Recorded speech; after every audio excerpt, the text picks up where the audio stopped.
please see the record of last 100 years or more than 100 years in India.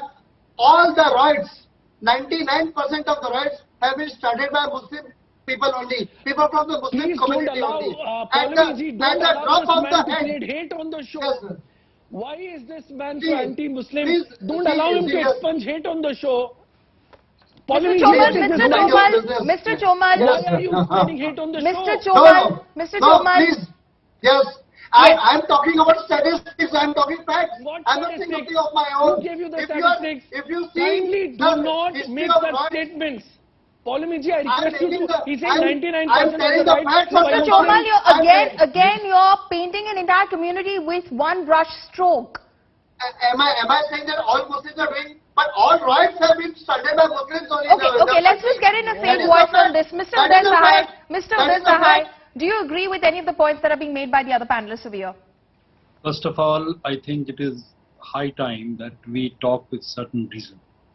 In the highly inflammatory situation that all of us are in across the country, this is no time to get into stereotypes and oversimplification of reality.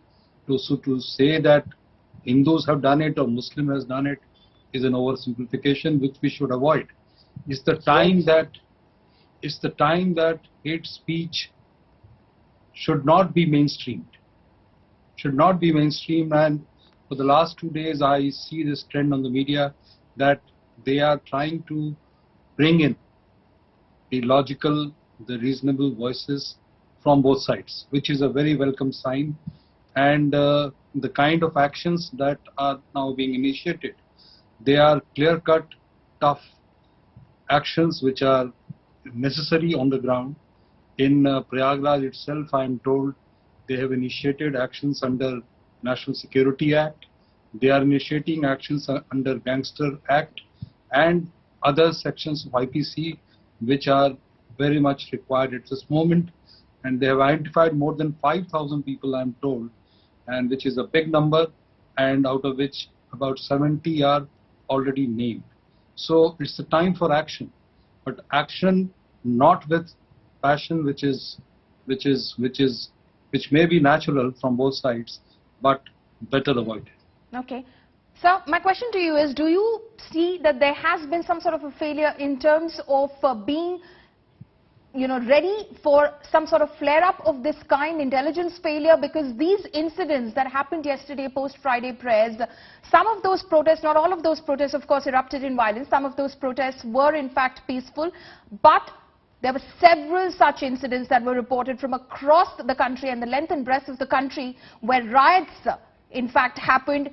2 lives have been lost in Ranchi, arsoning, looting, violence, ransacking, vandalism, all of it being reported, sir.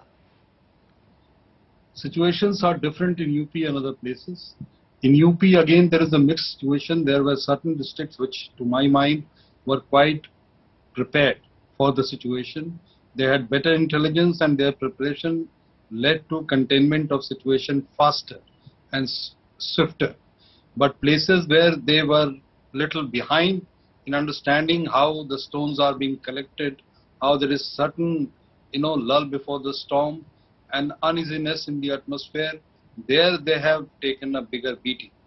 In Ranchi, what has happened, of course, our training is that the entire there is a sequence of use of force, and in normal situation you go from minimum to maximum, and 2 lives which have been lost is a logical corollary in a riotous situation that the policemen were in. If they were in that kind of situation, they have gone from maximum to minimum, which is perhaps the requirement on the spot.